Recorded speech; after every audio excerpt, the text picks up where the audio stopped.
আর এবছরে জাতীয় সাঁতার চ্যাম্পিয়নশিপ অনুষ্ঠিত হতে চলেছে মাদ্রাজে।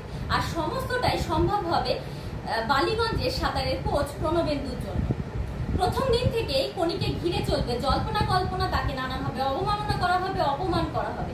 প্রথম দিন আমরা দেখব সাঁতারের কম্পিটিশনে তাকে ডিসকোয়ালিফাই করা হবে, সে ফার্স্ট হলে সেকেন্ড করা হবে, আর সমস্ত বিষয় কিন্তু ক্ষিতীশকে বিরক্তিতে ফেলবে। দ্বিতীয় দিনের ঘটনা, যেখানে ইলা নামে একজন প্রতিযোগী একবার টুকলি করার জন্য স্যারের হাত কামড়ে চলে এসেছিল, তাকে নামানো হবে কনির সাথে, এবং একটি ঘটনাতে কনি অনেক পিছিয়ে পড়বে, আর এই বিষয়টি কিন্তু যথারীতিভাবে ক্ষিতীশকে রাগিয়ে তুলবে। এর পরের দৃশ্য আমরা দেখবো, যেখানে একটি পানের দোকানে বরফের জন্য কনি এবং ক্ষিতীশ দাঁড়িয়ে রয়েছে।